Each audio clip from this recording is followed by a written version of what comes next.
Hello, नमस्कार दोस्तों।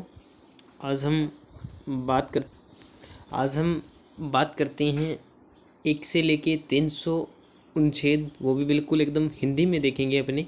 और इनके आज हाल ही के अंदर RS प्री का एग्ज़ाम होने वाला है, तो एडमिट कार्ड भी जारी हो चुके हैं। तो उसके लिए ये जो यानी ज़िला आवंटन हो चुके हैं और आपके लिए एक महत्वपूर्ण क्लास होने वाली है। इसके अलावा अन्य जो प्रतियोगिता परीक्षाएं हैं उनके लिए भी आवश्यक है। तो चर्चा करते हैं अपने एक एक करके अनुच्छेद, उनके भाग, सभी को एक एक करके पढ़ते हैं। चलो बिना समय बर्बाद किए अपने इसको शुरू करते हैं। और जिन्होंने अभी हमारे चैनल को सब्सक्राइब नहीं किया, चैनल को सब्सक्राइब कीजिए और अपने दोस्तों के साथ शेयर भी ज़रूर करें। तो भाग एक के अंदर क्या बताया गया है? संघ और उनका क्षेत्र, यानी जो पहला भाग है उसमें संघ और उनका क्षेत्र बताया गया है। बात करते हैं अपने अनुच्छेद एक में क्या है? संघ का नाम दिया गया है। संघ यानी जो भी क्षेत्र है या राज्य का क्षेत्र है उसका नाम दिया गया है।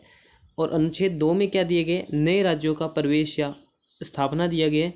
अनुच्छेद 2A बाद में इसको निरस्त कर दिया गया है। अनुच्छेद 3 के अंदर क्या है? नए राज्यों का गठन करना है, कोई भी नया राज्य बनाना है तो उसके लिए मौजूदा राज्यों के क्षेत्र और सीमाओं का नाम। यदि आप किसी भी राज्य की सीमा बढ़ा रहे हो, घटा रहे हो, तो उसका अनुच्छेद 3 के अंदर उसका परिवर्तन करना पड़ेगा। अनुच्छेद 4 क्या कह रहा है कि पहली और चौथी अनुसूचियों के संशोधन और पूरक आकस्मिक और परिणामी मामलों के लिए अनुच्छेद 2 या 3 के तहत बनाए गए कानून हैं। भाग 2, ये 22 गलती से हो गया। 2 नागरिकता। भाग 2 में क्या है? नागरिकता दी गई है। अनुच्छेद 5 में क्या किया? संविधान के प्रारंभ में नागरिकता है। अनुच्छेद 6 में कुछ व्यक्तियों के नागरिकों के अधिकार का जो पाकिस्तान से आए, भारत में आए हैं, उनके बारे में दिए। 7 अनुच्छेद क्या कह रहा है? पाकिस्तान में कुछ प्रवासियों के नागरिकता के अधिकार हैं। अनुच्छेद 8 क्या कह रहा है? भारत के बाहर रहने वाले भारतीय मूल के कुछ व्यक्तियों के नागरिकता के अधिकार हैं। अनुच्छेद 9 क्या कह रहे हैं? व्यक्तियों को स्वेच्छा में किसी विदेश राज्य की नागरिकता प्राप्त करने का नागरिक नहीं होना चाहिए। अनुच्छेद 10 क्या कह रहा है? नागरिकता के दायरों की निरंतरता हो। अनुच्छेद 11 क्या कह रहा है? संसद कानून द्वारा नागरिकता के अधिकार की विनिमय करने के लिए। भाग 3 की चर्चा करते हैं। भाग 3 क्या है? भाग 3 में मौलिक अधिकार। भाग 3 में क्या है? मौलिक अधिकार है अपने, ठीक है। आम अनुच्छेद अनुच्छेद क्या है? मौलिक अधिकार है। आम अनुच्छेद कितना है? 12 के अंदर परिभाषा दी गई है। अनुच्छेद 13 में मौलिक अधिकारों बताए गए हैं। और अनुच्छेद 14 में क्या है? कानून के समक्ष समानता है। अनुच्छेद 15 धर्म, मूलवंश, जाति, लिंग या जन्म के स्थान के आधार पर भेदभाव का निषेध है। अनुच्छेद 16 क्या कह रहा है? और सार्वजनिक रोजगार के मामलों में अवसर की समानता है। अनुच्छेद 17 असर्वस्ता का अनुमूलन है। अनुच्छेद 18 उपाधियों का अनुमूलन। जो भी उपाधियाँ हैं, यानी जो केसरी हिंद की महात्मा गांधी को मिली थी, ऐसी कोई भी उपाधि नहीं मिलेगी। सिर्फ आपके पढ़ाई के क्षेत्र में उपाधि मिल सकती है। आपको कोई देश भी नहीं दे सकता, बाहरी देश भी से भी लेकर नहीं आ सकती। बात करते हैं अनुच्छेद 19। इसके अंदर क्या है? स्वतंत्रता आदि के संबंध में कुछ अधिकार दिए गए हैं। अनुच्छेद 20 क्या कह रहा है? अपराधों के दोष सिद्धि के संबंध में संरक्षण है। ये थोड़ी सी मिसप्रिंटिंग के अनुसार से अनुच्छेद इधर गया और ये 21 इधर लिखा गया, तो ये क्या है? अनुच्छेद 21 है। जीवन और व्यक्तिगत स्वतंत्रता की सुरक्षा है। अनुच्छेद 21A में क्या दे रखा है? शिक्षा का अधिकार अनुच्छेद दे रखा है। शिक्षा का अधिकार है। इसमें अपने थोड़ी सी स्पीड से करते हैं ताकि जल्दी जल्दी रिवीजन हो जाए। अनुच्छेद 22 कुछ मामलों में गिरफ्तारी और नज़रबंदी के खिलाफ संरक्षण, शोषण के खिलाफ अधिकार है। अनुच्छेद 23 मनुष्य के यातायात और बलात्श्रम का निषेध है इसमें। अनुच्छेद 24 में कारखानों आदि के बच्चों के नियोजन पर रोक है। या धर्म की स्वतंत्रता है। अनुच्छेद 25 में अंतःकरण के बारे में बताया गया है। अनुच्छेद 26 में धार्मिक मामलों में प्रबंधन की स्वतंत्रता है। अनुच्छेद 27 किसी भी धर्म विशेष के प्रचार के लिए करों के भुगतान की स्वतंत्रता है हमें। अनुच्छेद 28 कुछ शिक्षण संस्थानों, धार्मिक शिक्षा या धार्मिक पूजा में उपस्थिति के बारे में स्वतंत्रता है। सांस्कृतिक और शैक्षणिक अधिकार है। 29 में क्या? अल्पसंख्यकों के हितों का संरक्षण है। बात करते हैं अनुच्छेद 30 अल्पसंख्यकों का शैक्षणिक संस्थानों की स्थापना और प्रशासन का अधिकार है। और अनुच्छेद 31 का संपदा आदि के अधिग्रहण के लिए प्रावधान करने के कानूनों को बचत है। अनुच्छेद 31 बी कुछ अधिनियमों और विनियमों का सत्यापन है। अनुच्छेद 31 सी में क्या दिया है, निर्देशक सिद्धांतों को प्रभावी करने वाले कानूनों की बचत है, यानी संवैधानिक उपचारों का अधिकार है, इसके अंदर दिया है अपने को। अनुच्छेद 32 इस भाग द्वारा प्रदत्त अधिकारों प्रवर्तन के उपाय हैं। अनुच्छेद 33 में इस भाग में प्रदत्त अधिकारों को बलों आदि पर लागू करने में संशोधन करने की शक्ति दे रखी है। 34 में क्या है, इस द्वारा प्रदत्त अधिकारों का निर्बंधन, जबकि किसी भी क्षेत्र में मार्शल लॉ भी लागू कर किया जा सकता है, मार्शल लॉ लागू करने में। अनुच्छेद 35 ये उपबंधों प्रभावी करने के लिए विधान। भाग 4 राज्य नीति निर्देशक सिद्धांत, चौथा भाग आ गया अपना। इसमें क्या राज्य के नीति निर्देशक तत्व है, फंडामेंटल जो दे रखी है। 36 के अंदर क्या दे रखा है, परिभाषा है इसकी। 27 में क्या दे रखा है, भाग में नीति सिद्धांतों के अनुप्रयोग है। 38 में लोगों के कल्याण को बढ़ावा देने के लिए एक सामाजिक व्यवस्था को सुरक्षित करने के लिए राज्य। अनुच्छेद 39 राज्य का पालन के किसी भी नीति निर्देश सिद्धांत अनुच्छेद कर सकते हैं। ये 39A है, समान न्याय और मुफ्त कानूनी सहायता है। अनुच्छेद 40 ग्राम पंचायतों का संगठन है। बात करते हैं अनुच्छेद 41 में, तो कुछ मामलों में काम, शिक्षा और सार्वजनिक सहायता का अधिकार है। अनुच्छेद 42 में काम, न्यायसंगत और मानवीय सिद्धांतों के मार्तो रात का प्रावधान है। अनुच्छेद 43 कामगारों के लिए निर्वाह, मजदूरी आदि। 43 में उद्योगों के प्रबंधन में श्रमिक भागीदारी है। 43B के अंदर सहकारी समितियों का संवर्धन है। 44 में नागरिकों के लिए समान नागरिक संहिता है। 45 में बच्चों के लिए निःशुल्क अनिवार्य शिक्षा का प्रावधान है। 46 में अनुसूचित जाति, अनुसूचित जनजाति और अन्य कमजोर वर्ग शैक्षणिक और आर्थिक हितों को बढ़ावा देने का है। अनुच्छेद 47 के अंदर क्या, पोषाहार स्तर और जीवन स्तर के ऊपर उठाने के लिए सार्वजनिक सुधार करने के लिए है। 48 के अंदर कृषि और पशुपालन से संबंधित है।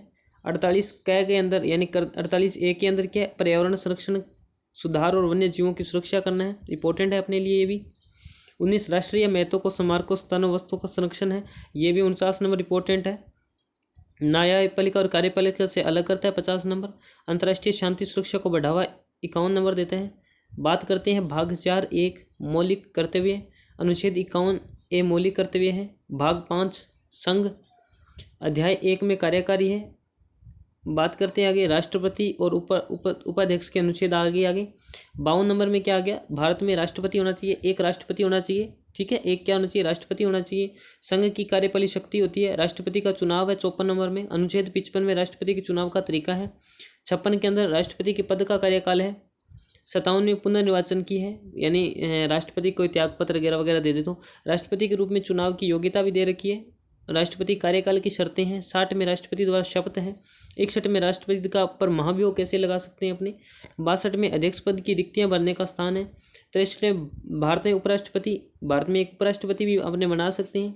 उपराष्ट्रपति राज्यों का पदेन अधिकारी होगा। 59 उपराष्ट्रपति और राष्ट्रपति के रूप में कार्य करने का अकस्मित रिक्तियां यानी कोई पद खाली हो जाए तो, ठीक है। और 66 में उपराष्ट्रपति का चुनाव है। 67 में उपराष्ट्रपति के पद की अवधि है। 68 में उपाध्यक्ष की रिक्तियां हैं, उपाध्यक्ष जो भी कोई खाली हो जाए। 59 में उपराष्ट्रपति द्वारा शपथ या प्रतिज्ञा है, ये इंपॉर्टेंट है अपने लिए। 70 में अन्य कोई आकस्मिक में राष्ट्रपति कार्यों का निर्वहन कर सकता है, कोई भी, जैसे राष्ट्रपति कोई बाहर जाए वगैरह वगैरह हो जाए, ऐसी कोई परिस्थिति उत्पन्न हो जाए तो उसके लिए, ठीक है। आगे बात करते हैं राष्ट्रपति और उपराष्ट्रपति के चुनाव से संबंधित है। राष्ट्रपति की क्षमा प्रदान की शक्तियाँ भी है 72 नंबर में। आप इसे कुछ मामलों के अंदर कुछ सज़ा कम भी कर सकते हैं, हटा भी सकते हैं, निलंबित भी कर सकते हैं, बिल्कुल सज़ा मुक्त भी कर सकते हैं ना। 73 के अंदर क्या कहते हैं, संघ कार्यकारी शक्ति।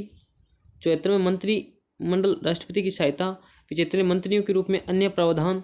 76 में भारत के लिए ऑटोमी जनरल होगा, एक भारत में ऑटोमी जनरल की व्यवस्था की रखी है। 77 में क्या दे रखा है, भारतीय सरकार की व्यवसाय दे रखा है, राष्ट्रपति की जानकारी देने के लिए प्रावधान दे रखा है। बात करते हैं अध्याय 2 संसद के बारे में। 79 नंबर संसद का संविधान है। 80 राज्यों की परिषद की संरचना है। 81 में लोकसभा की संरचना है। 82 में प्रत्येक जनगणना के बाद पुनः समायोजन हो जाएगा। 83 के अंदर संसद सदनों की अवधि है। और आगे बात करते हैं, यहाँ तक पढ़ लिया था आपने। 84 में संसद की सदस्यता के लिए योग्यता है। संसद के स्तर का 17वांश यानी उसको कैसे आगे कम ज़्यादा कर सकती हो आप। 86 में सदनों की समझौती करने की संदेश है। राष्ट्रपति का विशेष अभिभाषण है। 88 में सदनों के बीच मंत्री महानुवादी है। राज्यों की प्रसिद्ध के अध्याय हैं। उपराष्ट्रपति के पद अवकाश का त्यागपत्र है। उपाध्यक्ष से अन्य व्यक्तियों की अध्यक्षता है। अध्यक्ष या उपसभापति का अध्यक्ष नहीं हो करना, और पद पे हटाने का प्रस्ताव भी दे रखा है इसमें। 93 लोकसभा के अध्यक्ष और उपाध्यक्ष के अनुच्छेद दे रखे हैं इसमें, और अध्यक्ष और उपाध्यक्ष के पदों का अवकाश दे रखा है। और इसमें त्यागपत्र है या पद से भी हटाना किस प्रकार से। उपाध्यक्ष या अन्य व्यक्तियों की अध्यक्ष के पद कर्तव्यों का पालन करने या अध्यक्ष के रूप में कार्यकारी शक्तियाँ दे रखी है अपने को। 96 नंबर में क्या देखा है, अध्यक्ष और उपाध्यक्ष को हटाने का प्रस्ताव दे रखा है इसमें। 97 में अध्यक्ष और उपसभापति अध्यक्ष को वेतन भत्ते दे रखे हैं। संसद का शौचालय। 99 में सदस्यों द्वारा शपथ का प्रतिपादन, सदनों में मतदान, सीटों की छुट्टियाँ, सदस्यता के लिए निर्हताएँ, 103 के अंदर सदस्यों की निर्हताएँ, 104 में अनुच्छेद 99 के तहत शपथ या 99 के अंदर जो शपथ लेगी उसके बारे में बता रखा है। यानी मतदान करने की वगैरह वगैरह किसको जो छूट है वो है शक्तियाँ, विशेषाधिकार, अनुमतियाँ, अनुच्छेद है। संसद के सदनों में उनके सदस्यों, समितियों की शक्ति, विशेषाधिकार आदि। सदस्यों के वेतन और भत्ते का बारे में बता रहे कि विधेयकों को पुनः संस्थापित करने के पारित करने के संबंध में अनुच्छेद हैं। कुछ मामलों में दोनों सदनों की संयुक्त बैठक है। धन विधेयक संबंध में विशेष प्रक्रिया है। धन विधेयक की परिभाषा दे रखी है 110 में। 111 में विधेयकों या स्वीकृति की वित्तीय मामलों पर अनुच्छेद दे रखा है। 112 में वार्षिक वित्तीय वितरण दे रखे हैं। अनुमानों के संबंध में संसद की प्रक्रिया दे रखी है। विनियोग विधेयक दे रखा है। बात करते हैं अनुरूप, अतिरिक्त या अधिक अनुदान अनुच्छेद दे रखे हैं।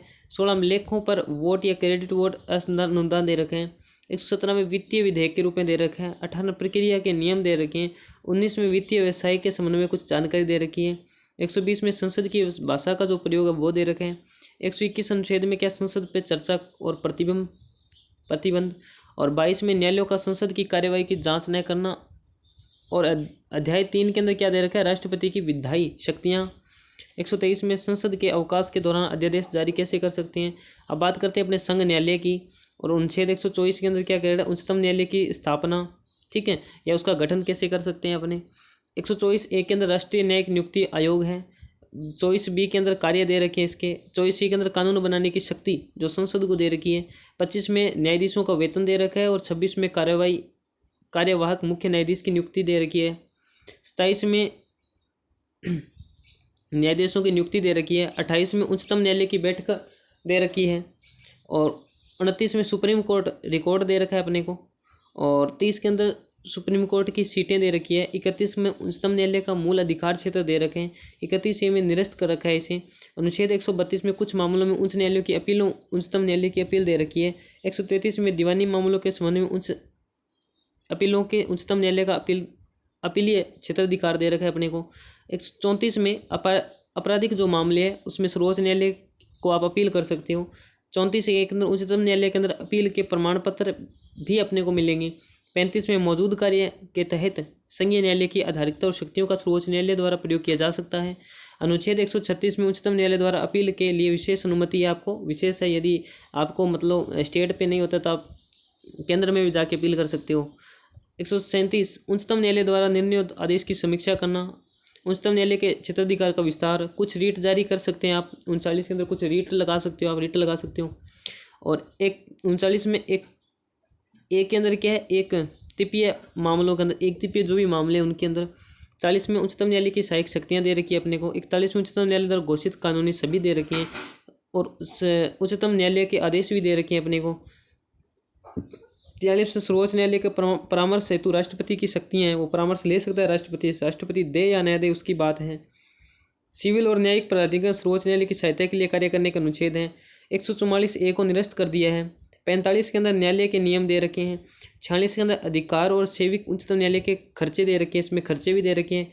अनुच्छेद 147 में इसकी व्याख्या कर रखी है। अध्याय 5 के अंदर क्या करते हैं, भारत और नियंत्रण महालेखा के बारे में दे रखे हैं। अनुच्छेद 148 भारत में नियंत्रण महालेखा होगा। अनुच्छेद 149 में नियंत्रण महालेखा के कर्तव्य शक्तियाँ हैं।